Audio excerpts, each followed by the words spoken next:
One of our members suggested that tonight we must discuss about 10 perfections or 10 Paramitas. He said, still it is not very clear the significance or the meanings of these 10 perfections practiced by the Buddha in order to gain his enlightenment. And how to gain enlightenment? Simply by practicing these perfections. What is happening to this? 10 perfections. The Pali word is Paramita. Paramita means the method for us to practice in order to cross the great oceans of samsara or wheel of existence to reach the other shore for our safety, to avoid all our problems and sufferings and miseries and unhappiness, unsatisfactoriness in our life. Now that is the meaning of this word, Paramita. The method that we have to practice in order to cross and reach our final goal. Then, the way how the Buddha, before his enlightenment or gaining his enlightenment, he was known as, what is his name?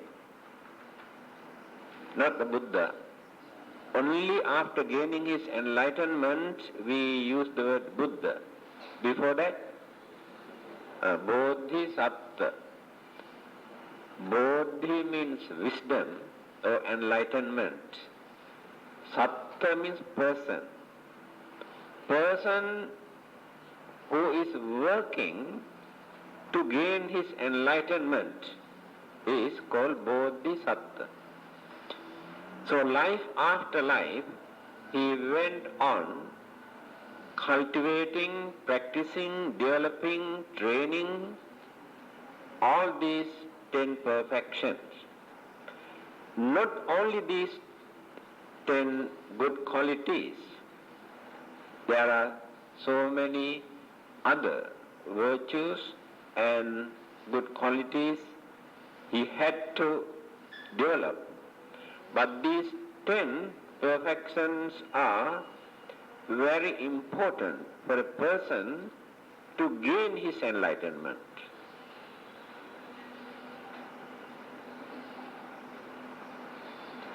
Still, many people cannot understand actually how this person or Bodhisattva gained his enlightenment or to become a Buddha, got that supernatural power or wisdom without any support, without any external agency, without any divine power or without any God behind him. This is the biggest problem.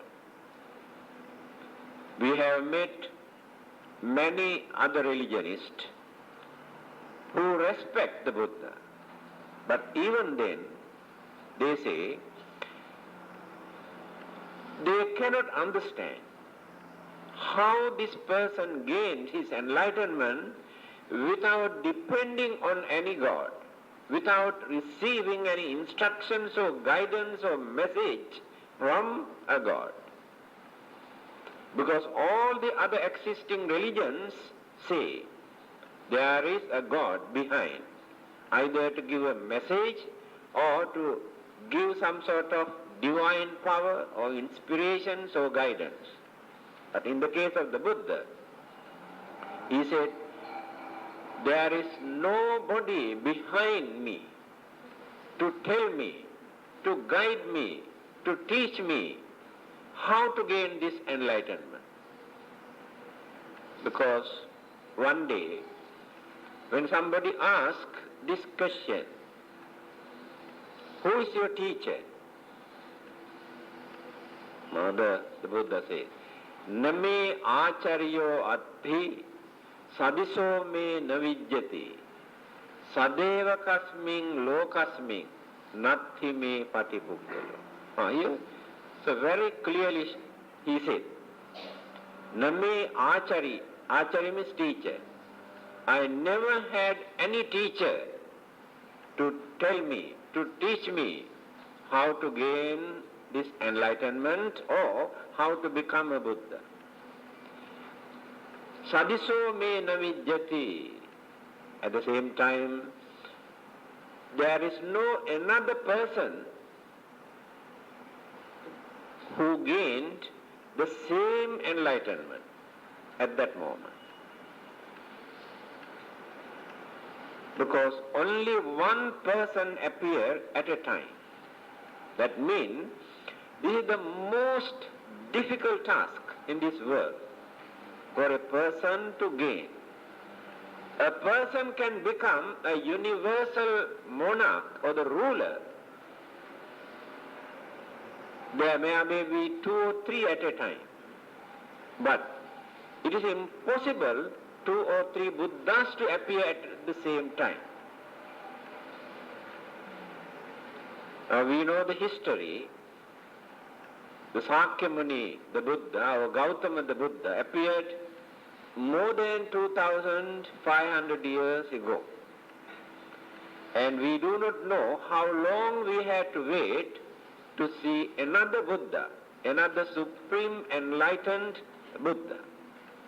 Of course, people have created so many names of the Buddhas from time to time according to their way of thinking.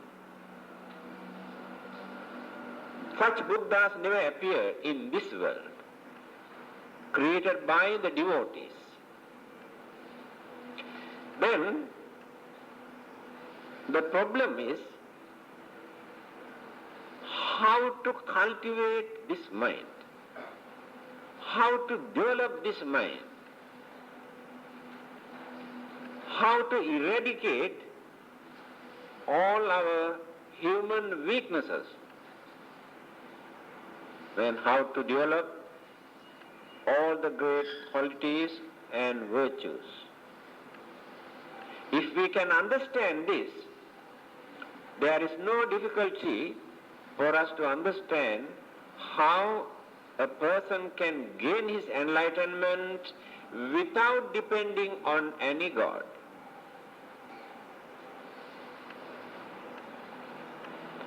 Now let us refer to the Buddha again, how he has explained the method that he had to practice in order to gain this enlightenment. The follower of another religion at that time happened to meet the Buddha.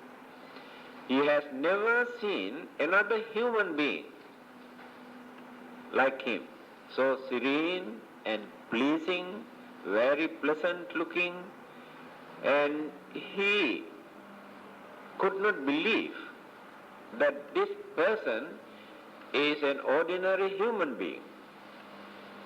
So he came and asked, may I know whether you are one of the gods who come down from heaven? Then the Buddha says, no, I am not a god. But all the others glorify, they boast, they claim, I am a god, I am the son of God. But the Buddha says, I am not a god. Then, any other kind of supernatural living being And the Buddha says, no, I am not a supernatural living being. Then are you an ordinary human being? Again the Buddha says, no, I am not an ordinary human being. Then who are you? Then the answer given by the Buddha.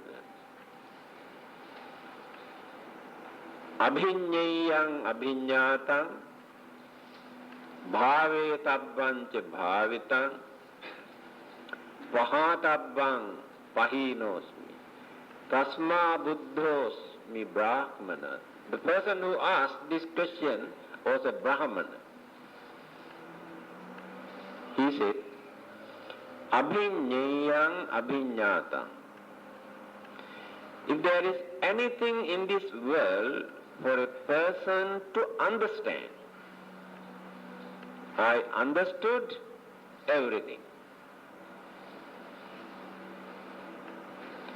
Bhavethabbang ca bhavitang. If there is any good quality or virtues for a person to practice, I have practiced all the good qualities and virtues. Bhavetabbang ca bhavitang. Pahatabbang pahinosmi. I have eradicated, uprooted all the evil thought, habits accepted by everybody. Tasma buddhosmi brahmana. Therefore, I am the Buddha. Now this is the way how he introduced himself. So here he never said, I am the son of God, I came down from heaven, I was sent by my father from heaven. No such word.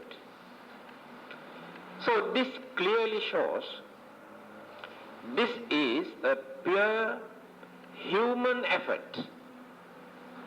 Gaining enlightenment is a pure human effort.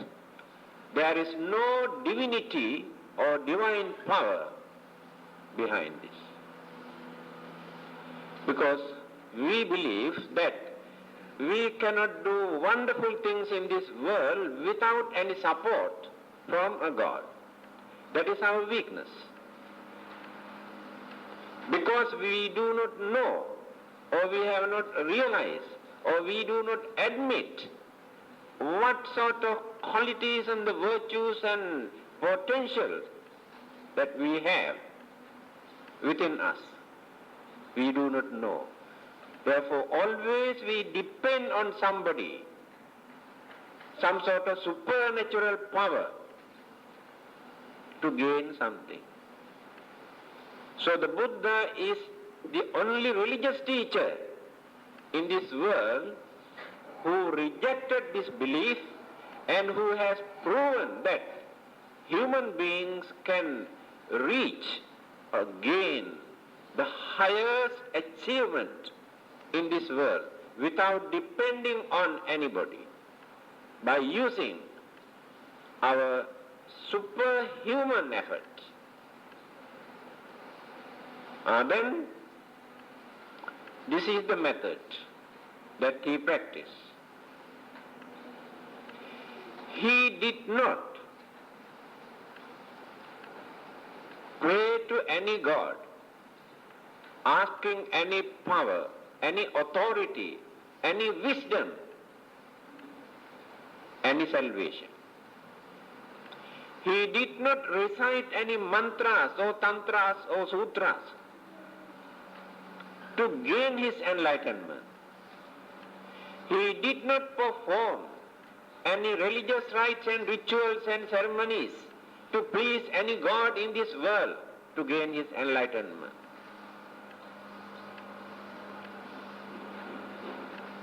He was instructed by some of those religious teachers at that time, after his renunciation, that if you really want to become a Buddha, to practice certain self-mortification, that means self-torturing, in the name of religion, to suffer, to torture, by observing certain vows. He practiced. Many years he practiced. He found out there is no effect. He knew this is not the correct method. He knew that he won't be able to gain what he wanted. He did not work to gain his own salvation. He did not work to experience his own happiness or liberations or freedom. His idea is to gain this enlightenment, to guide the whole mankind. That is why he wanted to become a Buddha. If he wanted to attain nirvana, to experience nirvanic bliss, it is not necessary for him to suffer such a long period. He should have done that long ago. So his effort, his purpose, his aim was to gain this enlightenment because he knew human beings are in the dark. Their minds are deluded, misled, and they could not understand the truth or the nature or the reality in life or the nature of existence of the world. And that is why he wanted to gain this enlightenment. Then the method that he practiced is introduced as paramita, perfection, to be perfect. Now we are not perfect. We are trying to be good. To be good is not enough. To do good, to be good, both are not very difficult. When we keep quiet without harming or disturbing others, then we try to be good. When we do some service to others, then we do good. That is not enough. We have to go beyond that. That is why these 10 perfections are mentioned there. Again, those bodhisattvas, there are 3 kinds of bodhisattvas. Buddha bodhisattva, Sāvaka bodhisattva, and Pacceka Buddha bodhisattva. 3 kinds of bodhisattvas. All are bodhisattvas. The difference is this. So, one who wants to become a Samma Sambuddha, supreme enlightened Buddha, to gain Buddhahood, must perfect these 10 perfections or 10 paramitas in 3 ways.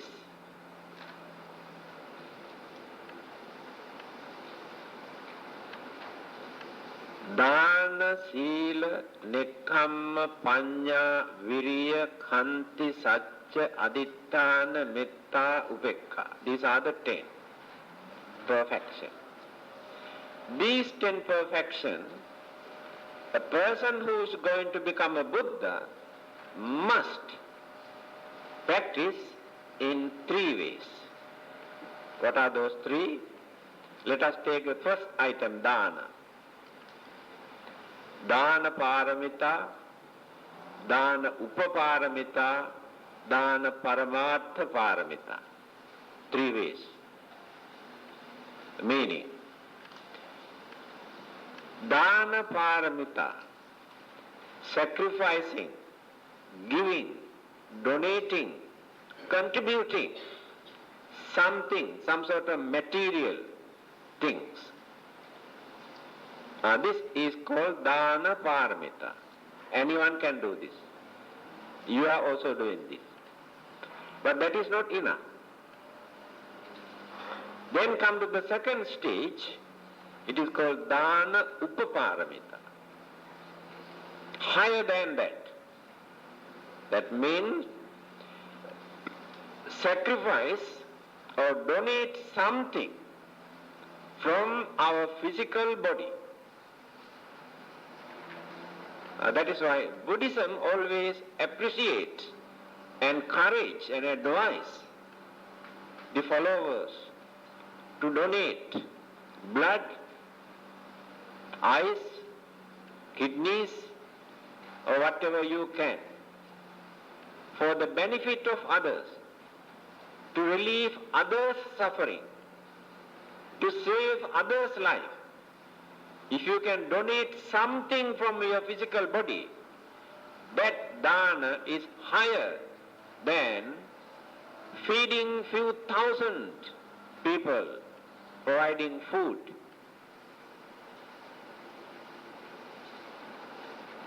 Because we have very strong attachment towards our physical body. We are willing to kill even thousands of others in order to save our life.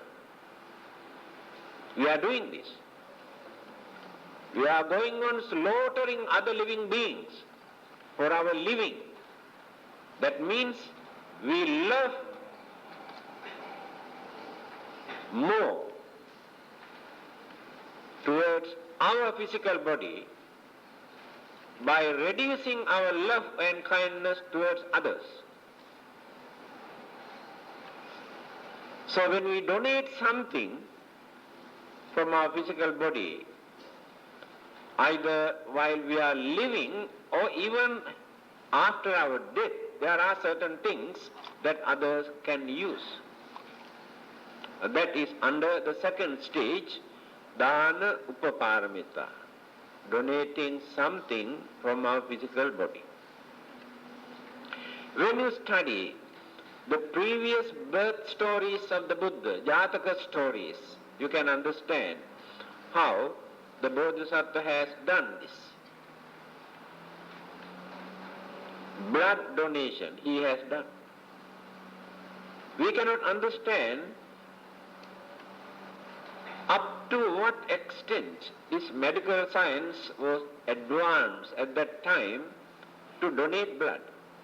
There are some stories. Blood donation, eye donation, flesh, hair, skins. How he had donated for the benefit of others. Then the third one is called dana paramartha. Parama means highest. This is the highest dana, highest contribution. What is that? Contribute our whole life, not only one part. We contribute our whole life, our whole physical body for the benefit of others. This is the most difficult thing. But there are some people who can do this. And many people have done this. Now what is the real meaning of this word, sacrificing our life for the benefit of others? When others are in trouble, in difficulties, in danger,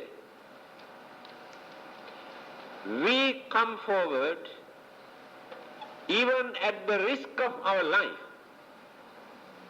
to save others, to protect others.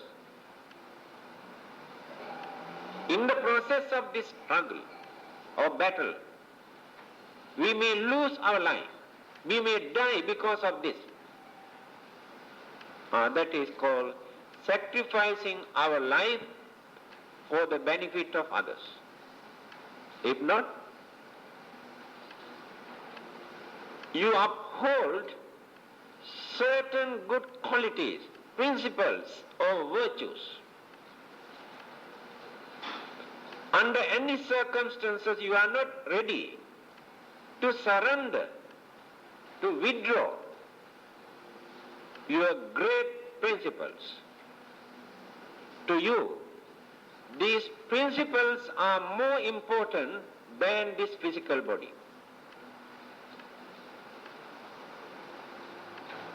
Because this physical body is temporary.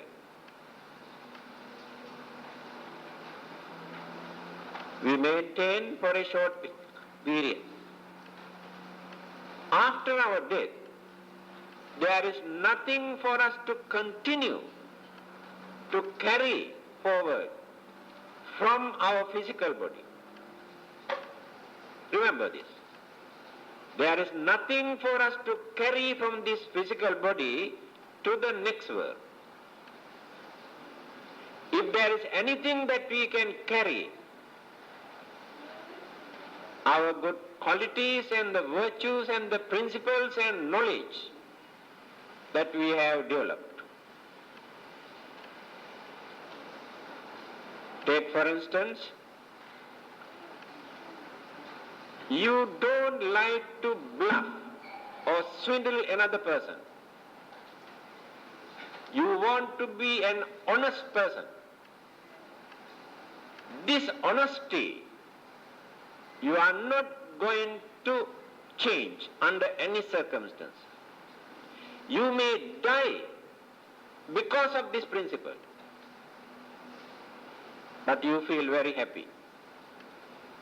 If you can die because of your principle, you can understand that this honesty or kindness or compassion that you maintain as your principle will support you to promote your way of life, life after life. If you surrender your principles just to protect this temporary physical body, you lose the human values in your life. Human values you cannot find in the physical body. Remember this. This is the most dirty, ugly body. No values at all. Animals and some other living beings, in them you can find some values. But human values remain in human mind, not in a human body. So if you maintain some good qualities or the virtues or the principles in our mind, so after our death, mental energies and all the good qualities we have developed remain as ingredients to mold another fortunate life. Now you can understand why understanding people regard principles are more important than this physical body. Let us take few people who have done this, who have never surrendered, never developed fear of death, to change their principles. The Buddha, how many people tried to kill him? But no one could create fear in his mind to change his mind. He said, Sangha me matan seiyu. It is far better for me to die in the battlefield when I come to save others. Ahang nago sangami. I am just like an elephant in the battlefield where people shoot arrows from both sides. When two parties are fighting, shooting, using arrows, because no guns at that time, I get arrows from both sides, because I am in the middle. But even then I never run away. I never run away. I never withdraw. My duty is to settle this problem. They are not scared of death.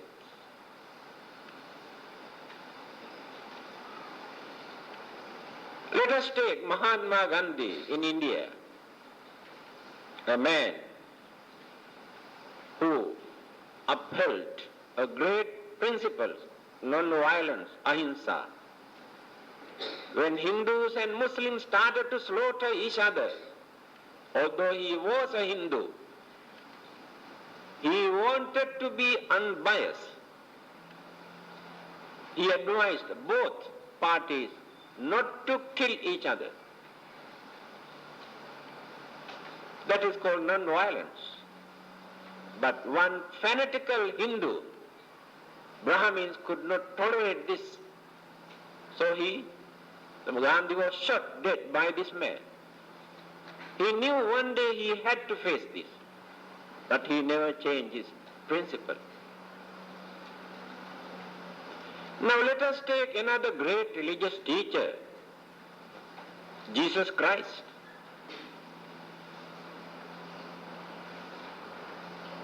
He was a real religious teacher. As Buddhists, we should not condemn him. When you study his life, if you read Far Eastern Economic Reviews recently which published, there's an article.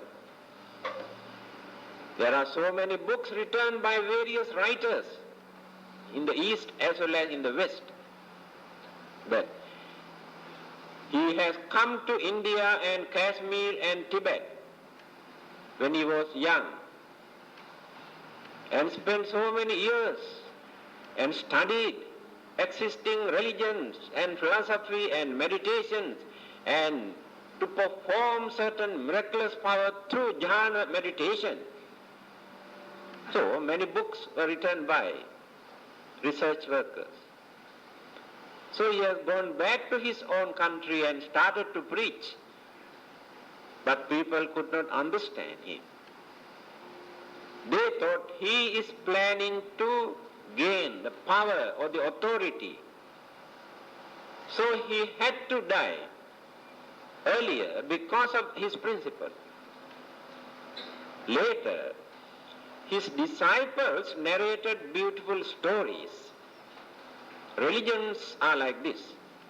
Disciples create stories later. In Buddhism also there are such stories. And he did not die and gone back to heaven and this and that, all these stories. And but as Buddhists, we can respect Jesus Christ for his great sacrifice.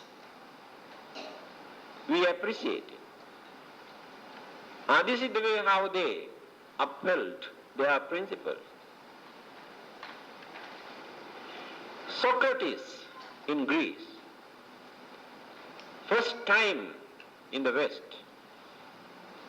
a man who tried to introduce democracy, liberate people to express their views freely. The rulers could not understand him. Because of this, he had to face untimely death. But the whole world, the whole mankind, remember him and respect him.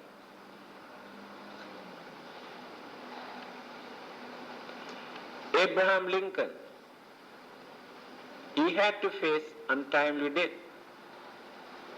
because he wanted to do some service to unfortunate human beings in his country. Because of that, he had to die. Martin Luther King, a Christian priest, had to die because of the same principle. How many more people are there in this world who had to face untimely death because of their principle? But remember, they feel very happy because they knew that this physical body is very, very temporary combinations of elements and energies. But human values, human virtues, human qualities, knowledge and understanding, we can continue life after life. But the same physical body, we cannot continue life after life. Now you can understand why they decide to sacrifice their whole life for the benefit of others, welfare of others, to relieve others' suffering. The happiness that we gain by sacrificing our life is more important. These are the three methods, three ways. So those who are working to become a Buddha must practice all the 10 perfections in 3 ways. When you take another paramita also, we have to adapt the same attitude. That is why it is very difficult for a person to become a Buddha. Then, a person who is going to become a Pacceka Buddha, called silent Buddha,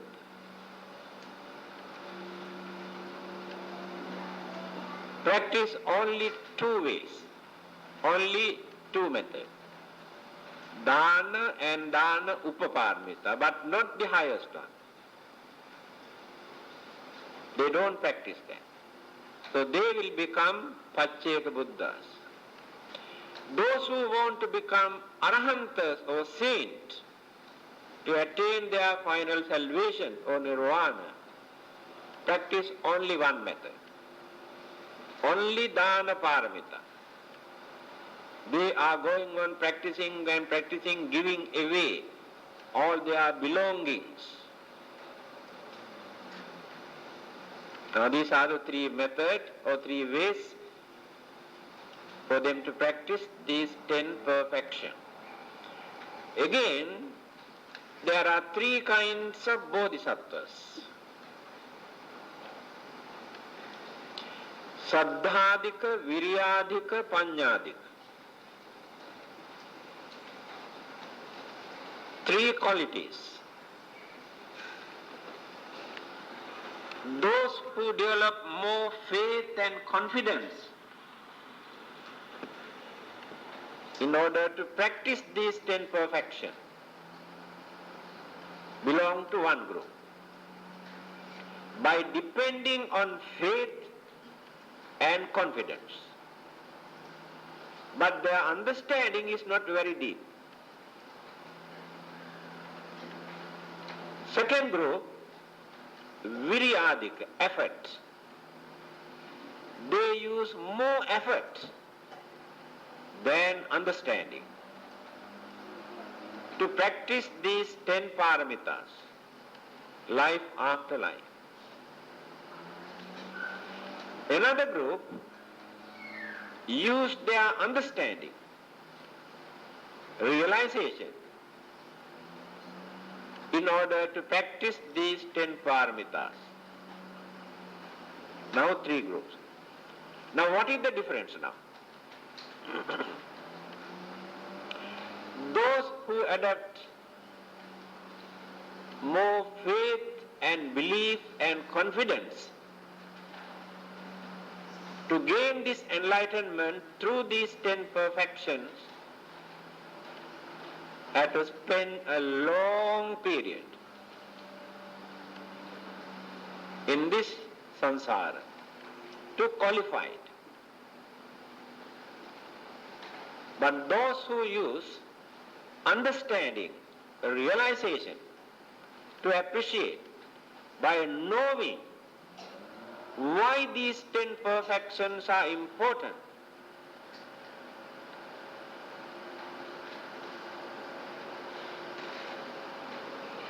the period that they spent to gain their enlightenment is not that long. Now here again, in Buddhism, a due place is given for enlightenment, realization and understanding, rather than faith and belief and effort. Because when we use our effort without using proper understanding, we may adopt the wrong method. When we develop our faith and belief and confidence without proper understanding, we maintain wrong belief, wrong concept, wrong ideas. But when we develop our understanding, we can avoid these weaknesses. There are 3 kinds of bodhisattvas who are working to gain their enlightenment by adopting one of these 3. Now let us come to these 10 perfections. First one is Dana, Paramita. The meaning of practicing this perfection is to eradicate our craving, attachments, selfishness. Then there are 3 ways again. We have craving, attachment towards our property, our money, our jewelries, our lands, our houses, and all our belongings. But it is not very difficult for us to reduce this craving. In time to come, we can hand over, or we can reduce our responsibilities, then reduce our craving and attachment. It is not very difficult. Then the second one is craving towards our physical body. This craving is higher than the craving that we had towards our property. It is mentioned, dhanam tajeyo pana anga hetu. To save even one leg or one hand, we are willing to sacrifice our whole property. Whatever we have, we can spend to save. If doctors say, all right, if you can spend $100,000, I can save your leg. You say, okay. It's hard-earned money, Now he is willing to sacrifice to save his leg. This shows how much we love this leg, this hand. Now your leg is very dangerous.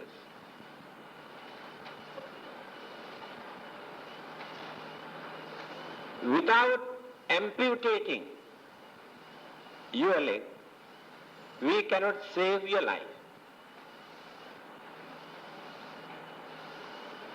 Then he says, okay, you can cut off my leg and save my life.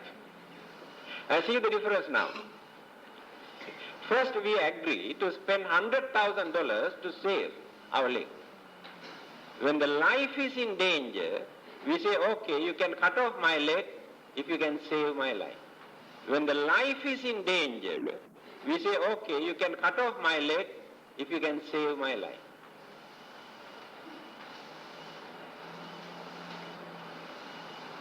Angang dhanang jivitang chapi sabdang chaje naro dhamma manussarantu. But understanding people are willing to sacrifice their property, their limbs, hands or legs, and their life, everything, for the sake of their dharma or principles. That is called understanding.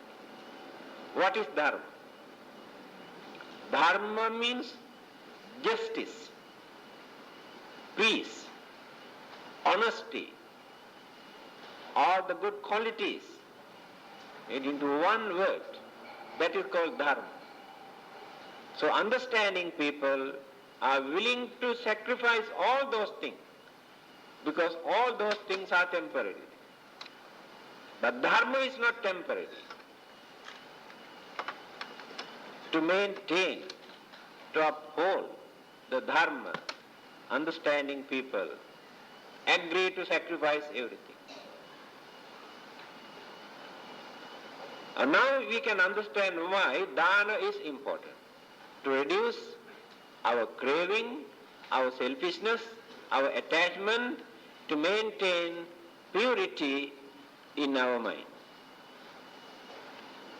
So they practice this life after life.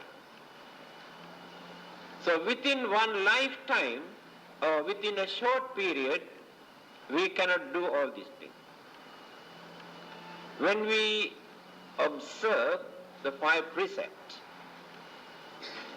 we promise not to take others' belonging without their permission.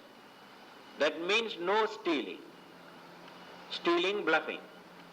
That means we do not crave for others' property. Now we are practicing this. Still we crave our own property. But we don't crave others' things. Leave them alone. Later, we will come to know. Our own property also real nuisance, real burden, no peace. Then decide to reduce, either sacrificing or donating or handing over, to have free mind, can sleep peacefully, can go anywhere without any bodyguard, because nobody wants to kidnap. How they can enjoy freedom in their life. Reduce attachments or craving towards your own property also. Reduce nearly 50% of your burdens now. Now you maintain strong craving and attachment toward the physical world. You are willing to kill others also to protect your life. This one also you reduce slowly. What is the use of disturbing others, bluffing others, in order to maintain this physical body. What do I gain in the end? The more I maintain this, the more I had to suffer from sicknesses, from old age, ache and pains and troubles and problems and every day complaining, this pain and that pains. What do I gain? So why should I abuse and misuse this physical body? After a few years' time, this will decay, collapse, dissolve, disappear. But life never disappears. Life never dies. We can continue this life, but not this physical body. So we can make use of this physical body in order to make this life a better one, more fortunate, more peaceful, more contented life by using this physical body. So why should I abuse, misuse this, disturbing others or bluffing others? My life had to suffer because I misuse my physical body. Now then, reduce the strong attachments and craving we have developed towards the physical body. See the way how we started to reduce our craving and craving and craving and craving, and in the end, how we can experience real freedom without fear or without suspicion, without jealousy, without enmity, because mind is free. All these problems come to us because of our property and this and that.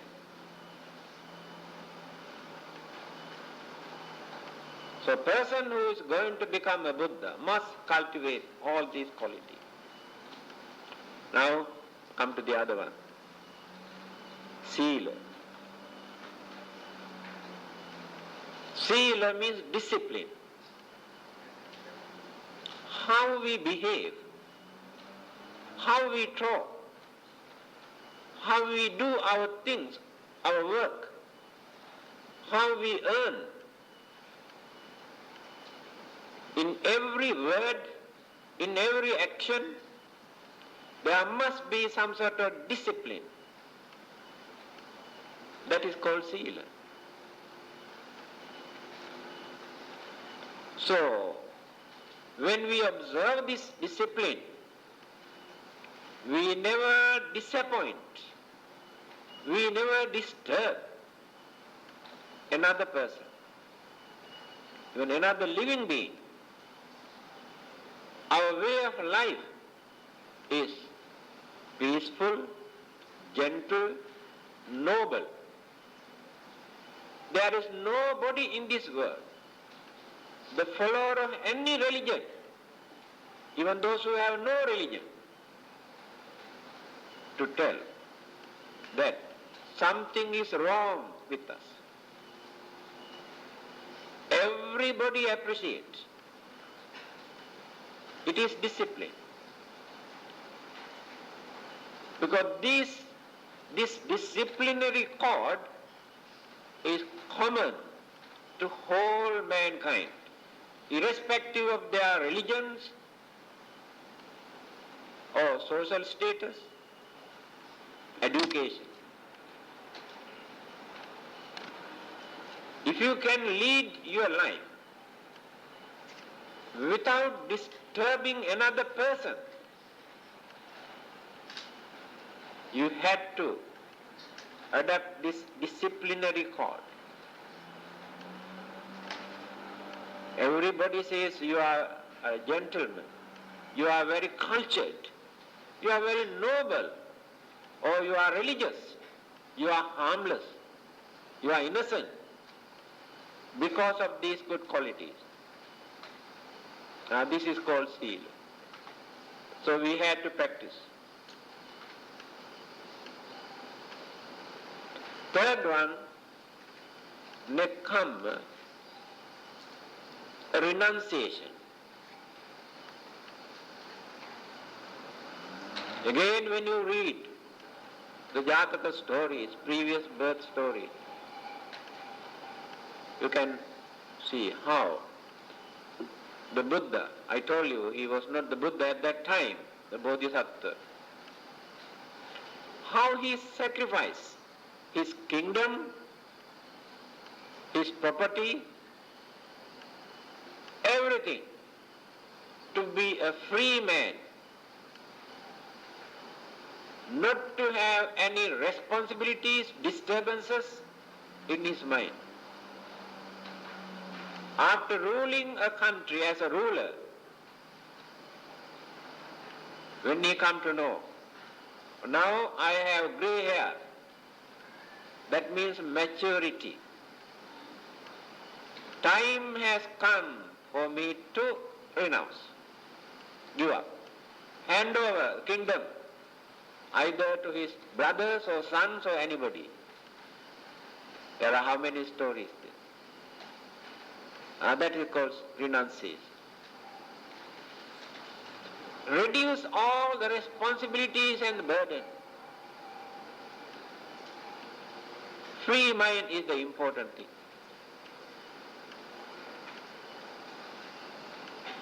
Now you cannot go anywhere,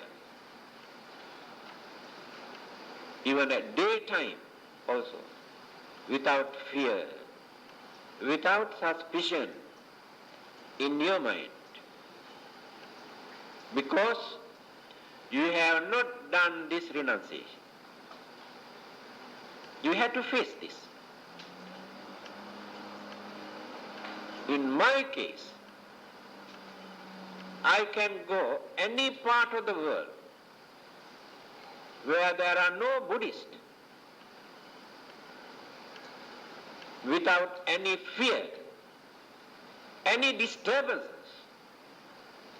without any suspicion. Nobody wants to disturb me because of my renunciation. I have been to communist countries, Christian countries, Muslim countries.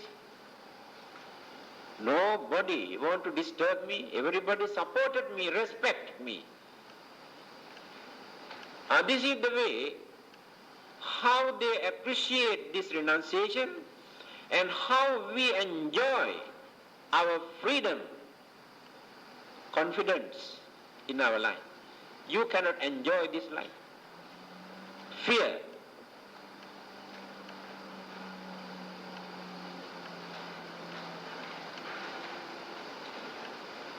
This is more than enough for you to understand why renunciation is important. Renunciation is important to have a free mind.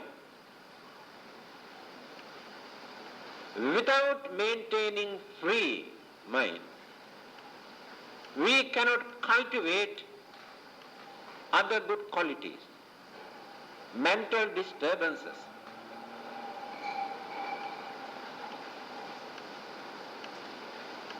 Then the next one is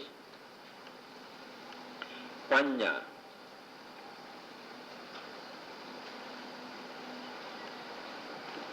Panya means understanding.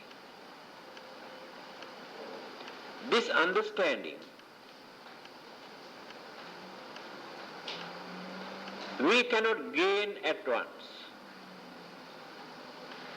We have to learn, we have to think, we have to investigate, then we get some sort of understanding. But how many people are doing this? Usually, people maintain some sort of traditional belief. They have not learned anything, never investigated anything,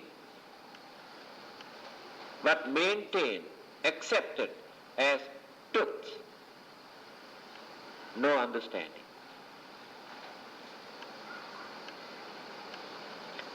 This is the advice given by the Buddha,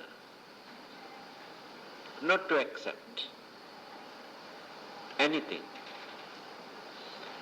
We accept certain thing by depending on another person. This is our weakness. That means we cannot decide.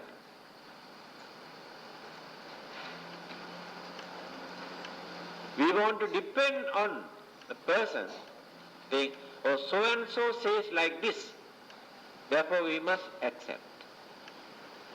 The Buddha says like this, therefore we must accept. Jesus says like this, we must accept. Our holy book says, we must accept. The Buddha says, don't accept. He said, don't say, don't think. This advice was given by the Buddha. Buddha is a great man, therefore you must accept. You depend on that person, but never realize anything. Your understanding is very shallow, very artificial. Our holy book says like this, you must accept. Buddha said, throw away your holy book. Use your common sense. People can write anything in their book and introduce as holy book. See the Buddha's attitude. How he has given credit to your human mind. Not to become slaves to anybody. Paven the way for you to cultivate and think and develop your understanding. Otherwise forever you remain like this without thinking. Mind is for us to think, not to accept things at once. Don't accept anything at once. The thing you accepted today as truth at once.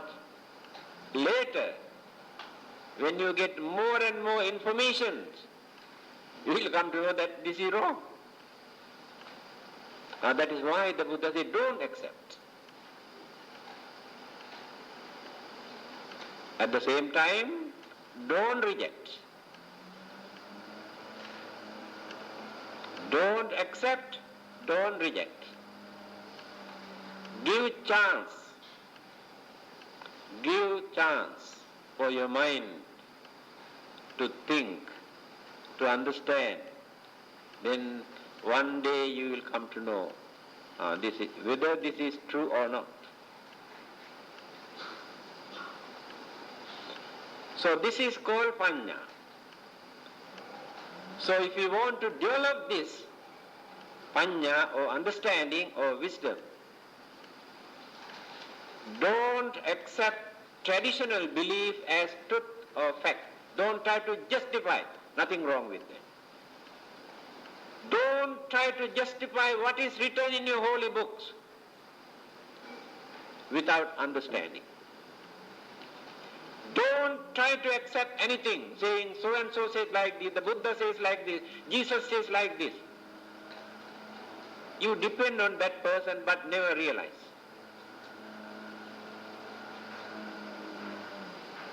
Now this is the method introduced by the Buddha. Next one, virya, effort. I always say that Buddhism is not a lazy man's religion.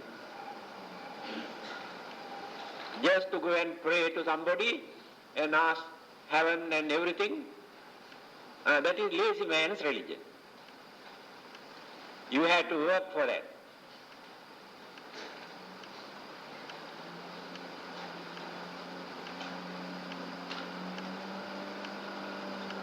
Nahi suttasya sinhasya previsanti mukhe murah. In Sanskrit, there is a saying,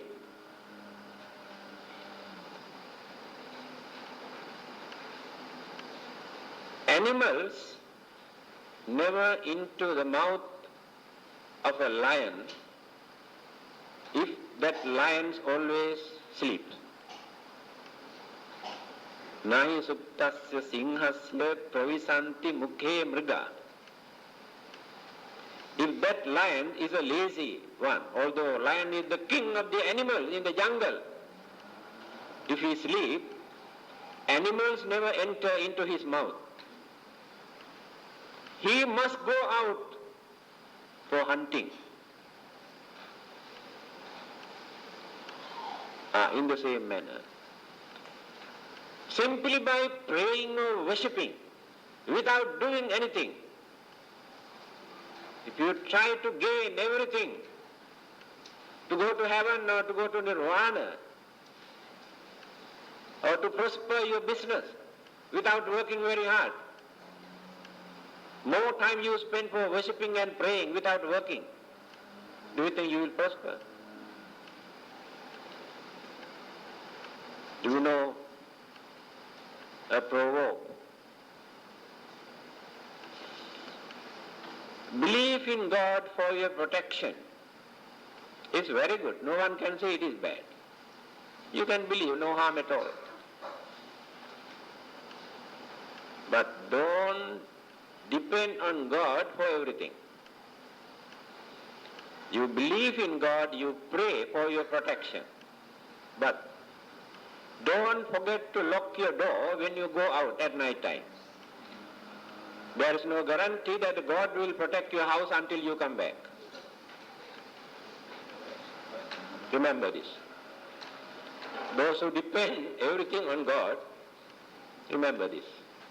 You have to work hard. You must be wise. That is what the Buddha says. Use your effort. Whether there is God or not, it is immaterial. You have to do your work. If you do your work, if there is a God, definitely you get His support also.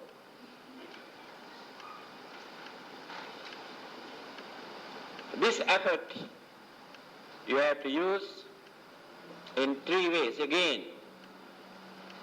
Your mental energy, verbal energy and physical energy. All these three channels you have to divert for good purpose.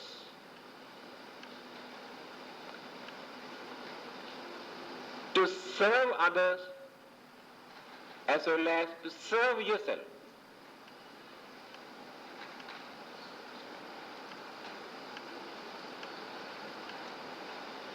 Again, a religious teacher who always advised to serve others says, when you come to serve others, you have to serve in such a way without damaging yourself. Here I am not talking about the physical body, because earlier I have told you, when you come to serve others, even at the risk of your life, you must come forward. This gives another meaning. You can serve others by robbing, swindling, cheating, disturbing others.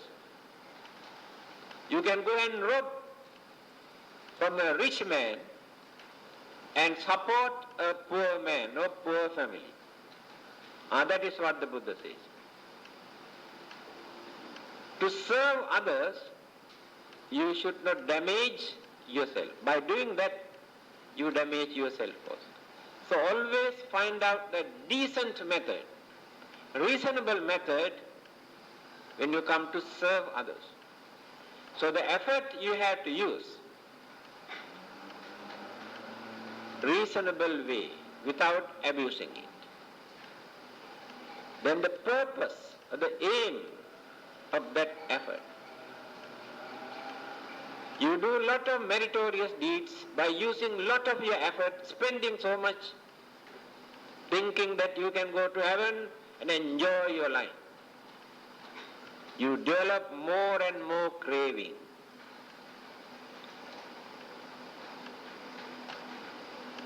By developing more and more craving, you won't be able to see the end of your worldly suffering.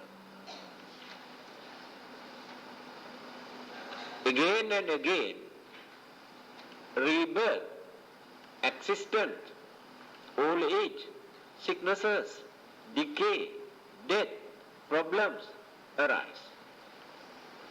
You may go to heaven and enjoy your life for a short period or long period. Again, existence takes place somewhere else. So that is not the final goal. So we have to use our effort, our energy, mental and verbal and physical, to reach the final goal by serving others, helping others, supporting others, by using that energy.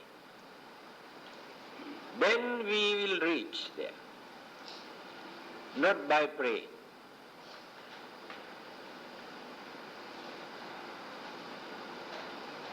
Next one, khanti, shanti, patience. We are very impatient.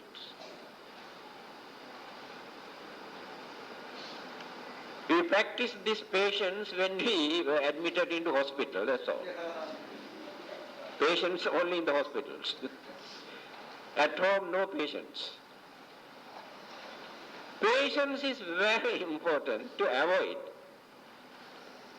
so many problems, misunderstandings, calamities, enmity. Later we will come to know that. Our impatience can create so many problems, even we may lose our life also because of that attitude. Patience does not mean that we develop some sort of fear in our mind, and because of that fear we must keep quiet. That is not patience.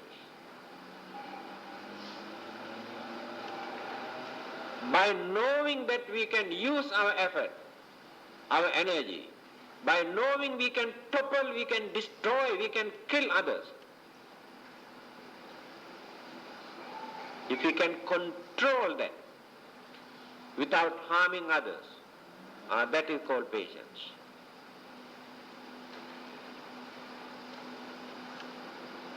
People have misunderstood this word, patience. Of course, many of those culprits keep quiet because they cannot do anything at that moment. That is not patience. When we have all sort of energies, either to take revenge or to attack others or disturb others, if we can control this by knowing the danger of it, that is called patience.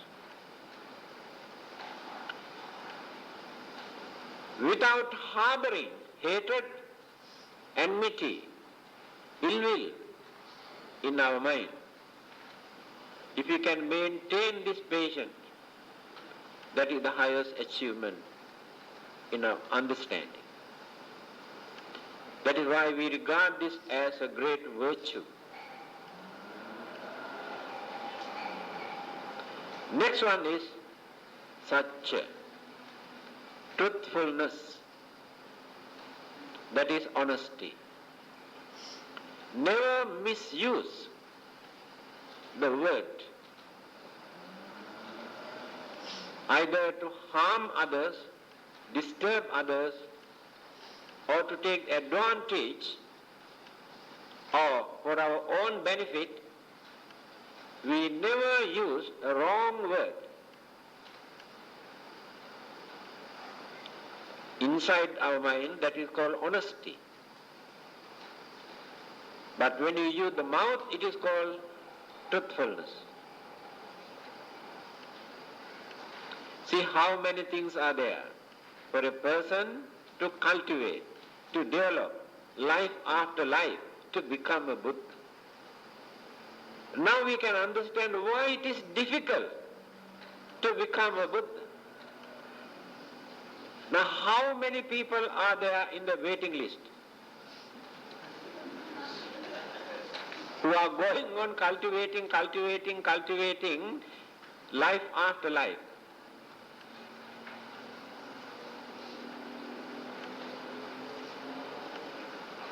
Next one is aditthana, determination, very strong willpower, not to change our mind. The weakness in our mind is, today we decide not to do certain things by knowing that they are wrong. Next moment, next day, under certain circumstances or temptation or irritation, we change our mind. No determination, no willpower. If not, we decide to do certain thing or to continue certain good work. After 1 or 2 days, due to certain disturbances or disappointment, circumstances, we change our mind. That is our weakness. So when you study the previous birth stories of the Buddha, how he continues life after life without changing his mind in spite of various disturbances until he reaches his final goal. So determination, aspiration, this is very important. This will in our mind, even modern psychology also explain. The will that we develop in our mind, even without depending on any religion, we can continue this. The dynamic mental energy, will means dynamic mental energy. So when we divert this dynamic mental energy towards a worthy cause, aiming at something, to do some service or to gain more peace, more contentment in our life,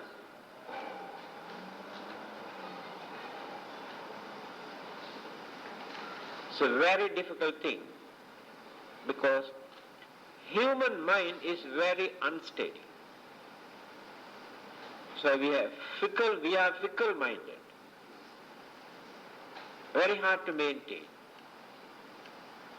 Every minute mind is going on changing like this. Our senses bring certain things into our mind and change the mental attitude. Our mind itself creates ideas, change our mind. Then others bring so many things, either to create temptation or to disturb us, change our mind.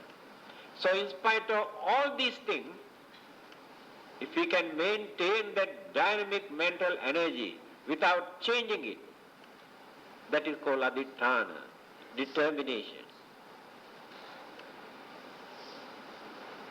Next one is metta. Metta means goodwill.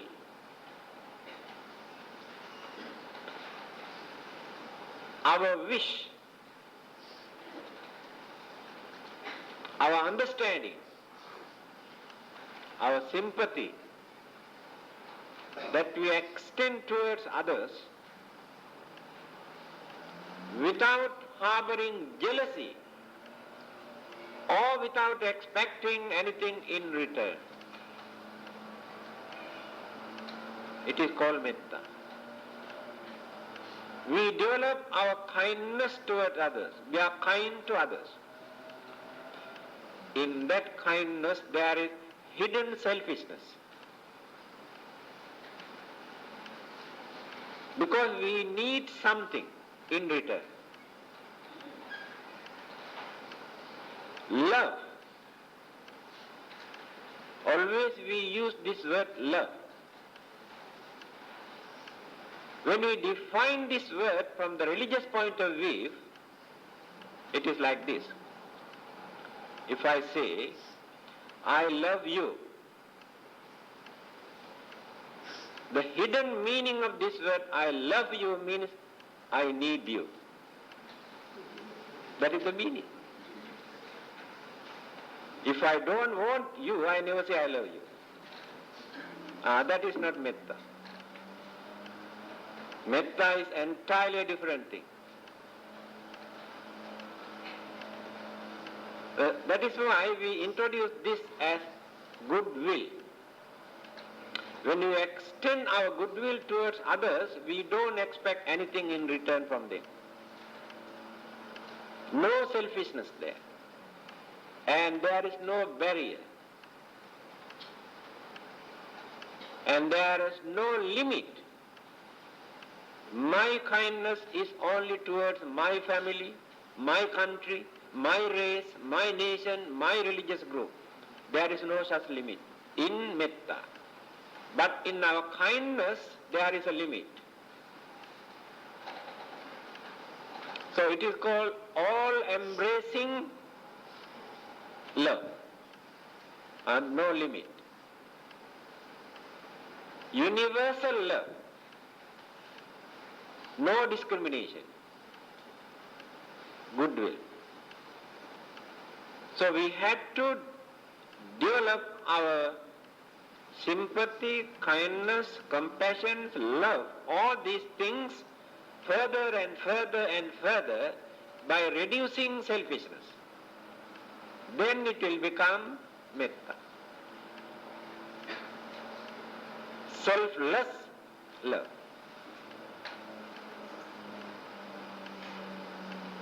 Last one is upekha, upeksha, equanimity. This is a very difficult thing. Unbiased attitude. We are very biased. We support only our people. We ignore others, disregard others.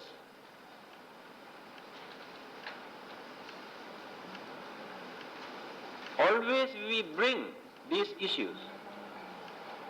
Our family, our relatives, our friends, our country, our nations, our race, our religion, our culture, our tradition. That word our narrow the vast meaning of this word. So one day we had to get rid of this. That word our must be removed from there. Otherwise no purity in that mind. If our cooperation, our support, our assistance, we extend only towards our religion, our race, our country, our people, there is a dark corner in that mind. So if you are going to become Buddhas, my dear friend, you have to remove that also. That word our, no more ours. Here, in brief, I have explained the nature of these 10 perfections, 10 paramitas. A person had to practice life after life until he becomes perfect human being. then there is no difficulty of becoming a Buddha to gain that enlightenment without any divine power. So nearly 1.5 hours.